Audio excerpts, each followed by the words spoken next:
Graças a Deus, amém.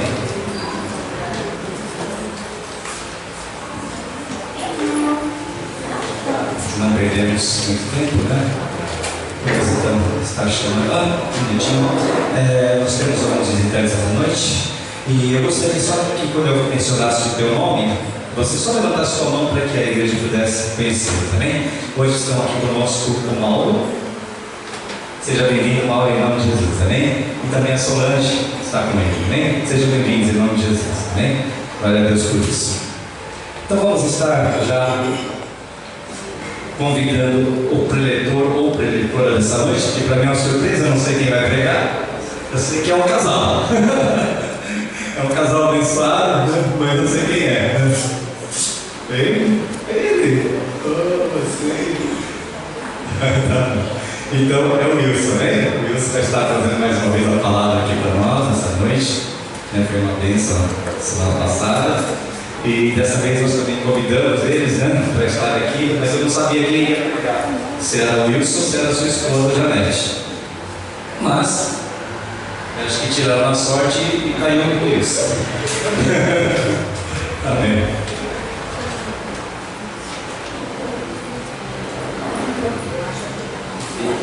Glória a Deus por isso.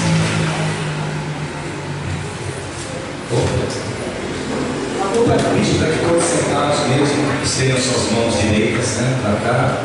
Nós vamos orar pela vida do Wilson, pela vida do seu ministério, pelo seu ministério, pela sua família, né, para que Deus possa abençoá-lo e usá-lo mais uma vez essa noite, né, poderosamente aqui para falar com a igreja do Senhor, com a noiva do Senhor, que é a igreja, amém? Vamos orar. Senhor amado, Deus querido, nesse momento, Deus, mais uma vez, Senhor, apresentamos a vida do teu servo, Senhor, aqui nesse altar. E te pedimos, Senhor, em nome de Jesus, para que o Senhor venha derramar sobre ele a tua unção poderosa, Deus. Que o Senhor possa usar a instrumentalidade humana do Wilson, que aqui está, Senhor, de uma forma poderosa, Deus. Que ele seja um canal de comunicação contigo, Deus.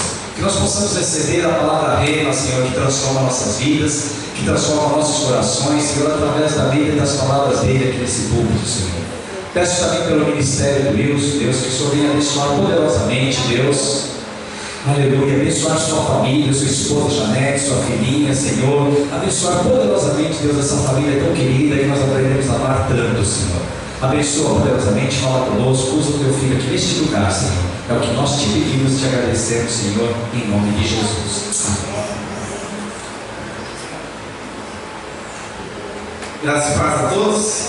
Amém. Quando o convite foi para o casal, confesso que eu sou família. E ela vai, tudo bem. E aí a gente vai entrar em container, deu tudo certo. Em comum acordo ficou a oportunidade que eu estava podendo compartilhar. Confesso que fui um pouquinho resistente com a tecnologia, mas hoje eu sou obrigado a me render aos benefícios da tecnologia, por isso eu estou aqui utilizando essa instrumentalidade para poder compartilhar de uma forma que vocês possam compreender melhor. Às vezes a gente já ministra a palavra há 13 anos, sou professor formado, né? E a gente sempre vai procurar passar de uma forma com que as pessoas possam entender, né? Então, dessa forma, eu estou utilizando os slides até para poder fixar melhor aquilo que a gente vai compartilhar nesta noite acerca da palavra de Deus. Ok? Eu vou pedir o auxílio. Poderia? Isso. Ninguém vai dormir, né? Porque apagar as luzes, está tudo bem, né? Está todo mundo. O pessoal aí no fundo está conseguindo visualizar bem? Às vezes eu não acerto nas coisas, olhando assim para mim está fácil, mas às vezes, né? Então tá ótimo. Que culto maravilhoso, né? Que gostoso. Eu confesso que cheguei cansado, sentei ali, mas como é gostoso a gente poder ter esse momento, né, de poder se desligar das coisas, poder realmente pensar em Deus, entregar de uma forma mais intensa o nosso coração.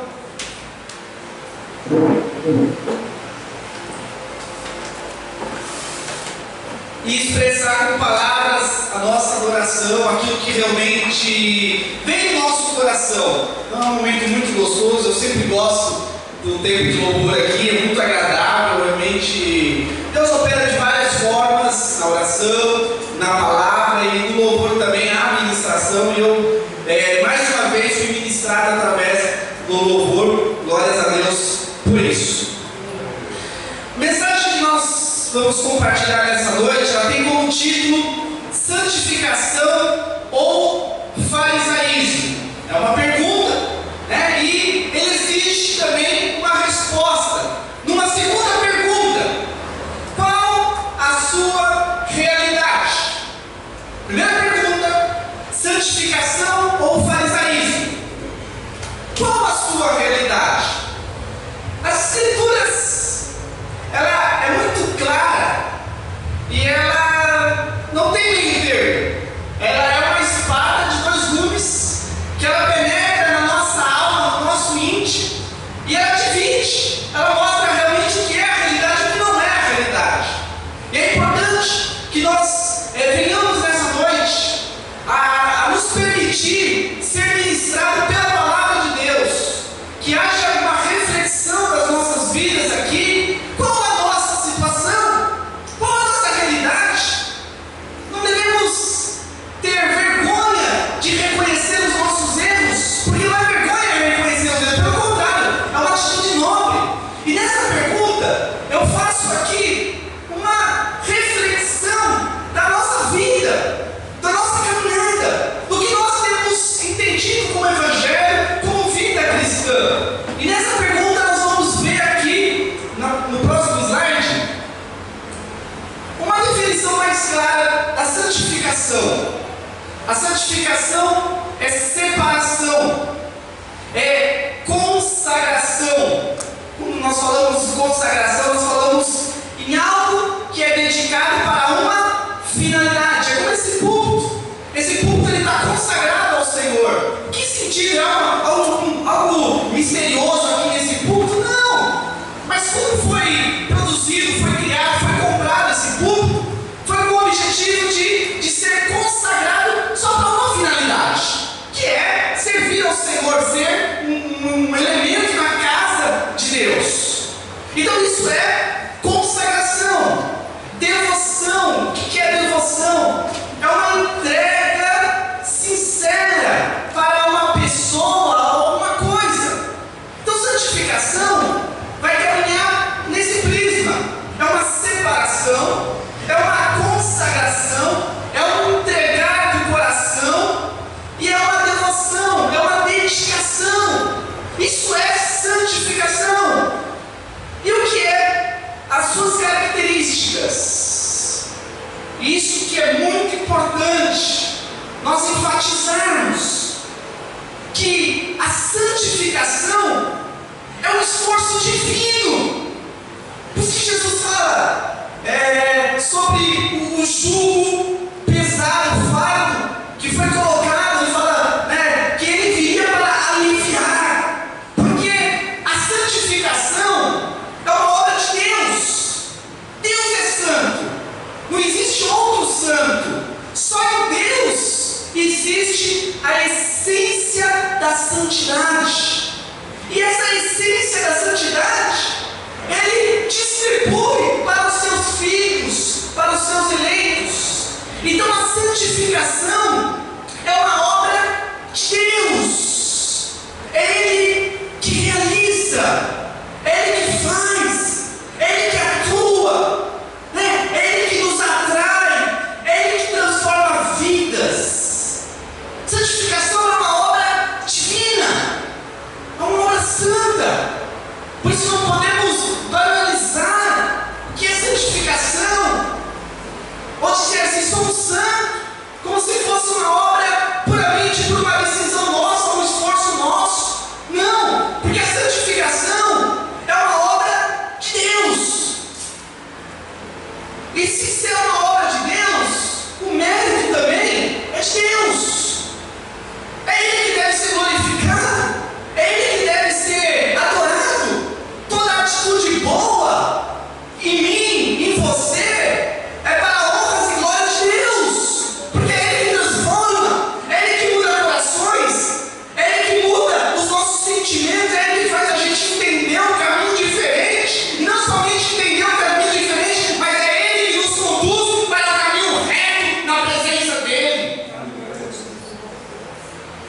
E mais, santificação é uma obra permanente, não é uma obra para 2014, sabe?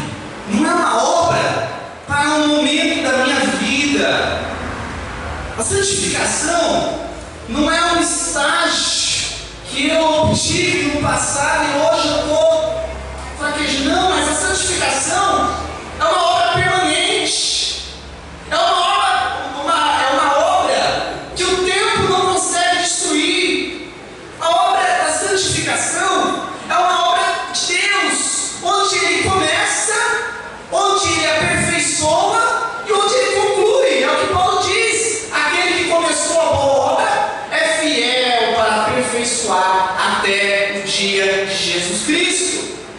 Então a santificação é uma obra que vai permanecer, que vai perdurar por toda a nossa vida. Os que verdadeiramente são santificados, os que verdadeiramente foram agraciados por esse esforço divino, por essa obra mentora de Deus.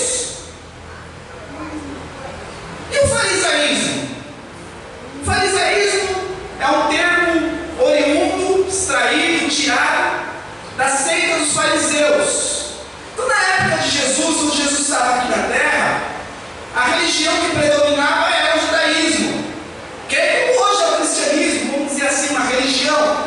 E se dividirmos o cristianismo, nós vamos encontrar o quê? Vamos encontrar o catolicismo, evangélicos, protestantes. Se nós formos dividir mais por denominações batistas, assembleanos, diversos outros grupos que vêm de uma raiz religiosa. E o fariseu também é uma raiz religiosa. Então, do judaísmo existiam várias divisões. Existiam os saduceus, os essênios, existia também esse grupo muito famoso que predominava na época, que era o grupo mais forte, era o grupo dos fariseus. Ok? E Jesus teve muito embates com os adeptos desse grupo, os fariseus. Então, esse termo farisaísmo, para nós entendermos bem, ele foi tirado dessa raiz, dessa organização chamada fariseu. Quem eram os fariseus? Eles eram defensores da lei. Eles eram aqueles que conheciam o Torá, entre aspas, conheciam a letra, se gabavam por doutrinar o povo. E Jesus disse que eles eram guia de cego, era cego ensinando cego. Mas eles se gabavam porque eles conheciam a letra, conheciam as nomenclaturas. Eles eram os defensores da lei. Se diziam os donos da palavra, os que conheciam a verdade, aqueles que viviam e ensinavam as pessoas o caminho excelente. E o farisaísmo tem uma outra característica aqui, que é um modo de vida radical. Quando a gente fala do farisaísmo, o fariseu era uma pessoa extremamente radical. Nos nossos dias, é aquele fanático, sabe aquele que não pode nada? E ele é o exemplo máximo, tudo é pecado e ele está ali dentro dos padrões, é aquele radical. O fariseu, ele era radical. Ele se orgulhava, porque ele nas praças, ele orava de voz alta, porque ele jejuava, ele mostrava o semblante cansado, porque ele jejuava. Essa era a característica do farisaísmo. Próximo. E aqui nós vamos destacar que o farisaísmo, diferente da santificação, que é um esforço divino, o farisaísmo é um esforço humano, é uma dedicação minha, é uma prática minha, está fundamentado naquilo que eu faço. Sabe aquela coisa? Esse ano agora que vai entrar, 2014, eu vou me santificar mais, eu vou me dedicar mais, eu vou deixar as coisas que não me agradam, não agradam a Deus,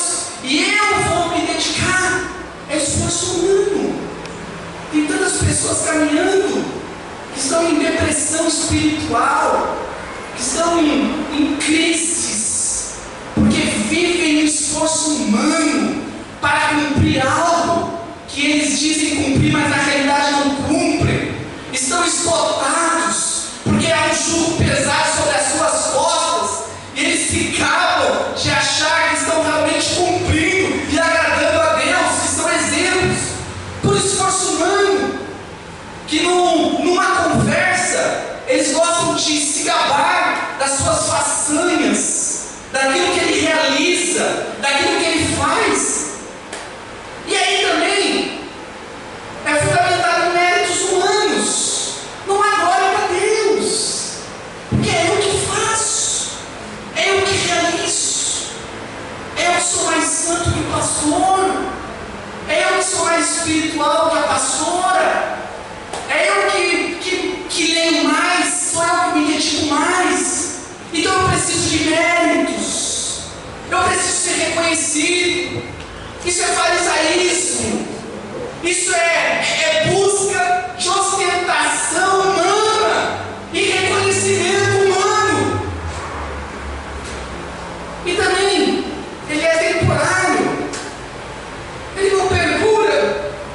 Os pastores que têm mais tempo que eu de experiência, quantas pessoas que não chegam e parece que vão ser os futuros Billy Grahams, que querem fazer tudo, querem se dedicar, agora eu quero viver para Deus, eu tive um encontro com Deus, Jesus me alcançou, e eles querem fazer tudo, passa um tempo, aí ele começa a esfriar, já não vem mais para casa, já não se comprometem mais, já não conseguem viver aquela vida que eles apregoaram no passado, porque é temporário, é uma coisa humana. Tem tanta gente que está aí vivendo de tempos, tem tanta gente que não vai permanecer, tem tanta gente que está falando, que está dizendo, que está aí se colocando, mas na realidade não vai ficar, porque é temporário, porque está fundamentado em si, está fundamentado no seu esforço humano. Então essas são as características, tanto do farisaísmo como da santificação, são duas coisas totalmente opostas. Nós precisamos entender a nossa realidade, em que vida nós estamos levando. Nós precisamos ser sinceros conosco mesmo. Nós precisamos fazer aqui uma análise, porque a palavra de Deus, ela tem realmente efeito nas nossas vidas. Então permita que o Espírito de Deus possa, através das Escrituras, te levar a entender qual é a tua realidade. O apóstolo Paulo, ele foi um especialista nessa área. Por que ele foi um especialista nesse assunto? Porque ele caminhou nos dois lados. Ele foi um fariseu fanático. Ele se orgulhava. Quando ele escreve aos Gálatas, ele fala que entre os jovens daquela época, ninguém excedia a ele. Ele era o mais dedicado. Ele se orgulhava de ser um detentor da lei, de ser um doutor, um conhecedor. Ele se gabava pelas suas práticas, pela sua dedicação. Ele viveu toda aquela vida farisaica. Ele convivia com os fariseus. Ele convivia com aquele sentimento mesquinho, humano. Ele conheceu isso na profundidade. E aí aprove a Deus, através do Evangelho de Jesus Cristo, levar ele à santificação. E ele também conheceu a santificação. Ele conheceu o que é verdadeiramente viver na dependência do Espírito de Deus, o que é realmente viver na presença de Deus, não pelos seus esforços, não pelos seus méritos, não pela sua dedicação, mas pela poderosa graça de Deus que nos alcança e que nos transforma e que nos faz viver uma vida para glorificar e exaltar o nome do Senhor. Então Paulo ele vai escrever aqui aos Romanos e ele vai tratar esse assunto. Carta aos Romanos foi uma das cartas de maior profundidade, onde Paulo ele vai tratar diversos assuntos. Quem gosta de teologia, ou que tem um grupo seleto, que já está aí desenvolvendo o aprendizado teológico, nós sabemos que na teologia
Ou você caminha na carne, na lei, na tua confiança e vai para a morte, ou você está caminhando pelo Espírito de Deus, na graça para a vida eterna.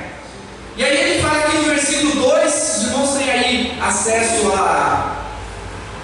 ao slide, diz assim: assim, pois, irmãos, ele está falando para quem ele entende ser realmente santificado, alcançado, eleito, escolhido de Deus. Assim, pois, irmãos, somos devedores, não a carne, como se constrangido a viver segundo a carne. Ele está dizendo assim: olha, irmãos, nós não devemos a carne. Não adianta a gente querer, pelos nossos esforços, pela lei estabelecida por Moisés no Antigo Testamento, acharmos que nós vamos conseguir a salvação através disso, porque nós não vamos conseguir. Pelo contrário, a lei diz, o próprio Paulo, ela é boa, ela é santa, para mostrar para mim e para você que nós não podemos caminhar através da lei, porque somos ruins, porque somos pecadores, porque nós não temos condições de cumprir o que a lei estabelece, porque nós não somos melhores do que ninguém, porque aceitamos a Jesus. Nós não somos, pelos nossos esforços, capacitados a atingir o padrão que Deus estabeleceu para a vida humana na terra. E diante disso, nós nos rendemos à nossa fraqueza carnal e nos debruçamos na graça de Deus, e somos devedores de Jesus. Nós devemos a Cristo, porque Ele na cruz pagou a minha e a tua dívida para a glória de Deus Pai. Louvado seja o nome do Senhor. Eu sou devedor de Cristo. Eu devo caminhar nesse sentimento, que eu não era para estar aqui diante desse público, diante de pessoas maravilhosas, pregando essa palavra porque eu sou ruim, porque eu não queria isso para a minha vida. Eu queria tudo, mas eu não queria isso para a minha vida. Mas a graça de Deus me alcançou, transformou meu ser, e hoje eu sou devedor a Ele. Eu não estou aqui fazendo para buscar recompensas, mas eu faço porque eu sou devedor daquele que lá na cruz cumpriu tudo que Ele tinha prometido para a minha vida. Louvado seja o nome do Senhor.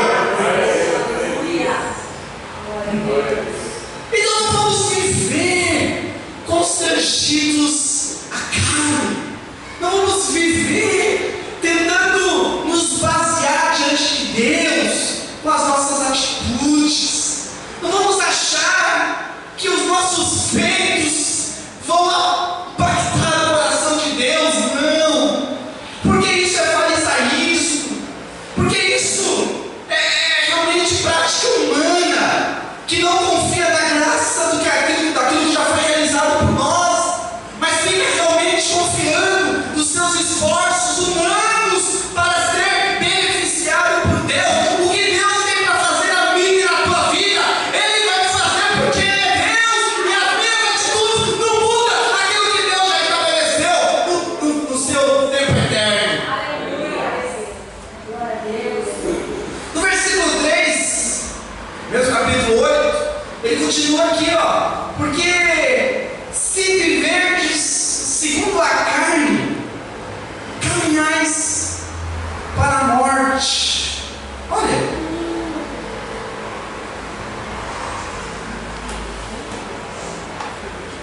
a pessoa que diz assim: eu estou lutando para ser salvo, eu estou batalhando para agradar a Deus, está caminhando na carne. Sabe qual que é o fim? Morte. Paulo, quando ele vai para a Galácia, ele prega o Evangelho da Graça, vai para outra região, lá vem os fariseus. Os fariseus têm em todos os lugares, naquela época não era diferente. Vai lá os fariseus e começa a contaminar, começa a dizer que eles tinham que obedecer a lei de Moisés, que eles tinham que cumprir os requisitos, porque se não cumprir os requisitos, se eles não se esforçassem, eles iriam ser reprovados. Aí Paulo vai e escreve fazendo toda uma apologia ao verdadeiro Evangelho. Ele defende dizendo assim: admiro que tão depressa saíste da graça para caminhar na carne. Deixaste a graça do Evangelho para viver o esforço humano. Na verdade, quando nós caminhamos confiando em nós estamos caminhando para a morte. Se a minha salvação dependesse das minhas escolhas, da minha escolha por Jesus, olha, não sei não que seria 2014. Eu não sei o que vai ser daqui uns anos. Não sei o que pode me advir sobre o meu futuro. Quem de nós podemos garantir que nós vamos sempre permanecer no mesmo pensamento, nas mesmas decisões? Hoje nós decidimos casar, amanhã estamos separando. Hoje decidimos fazer um curso, amanhã estamos desistindo.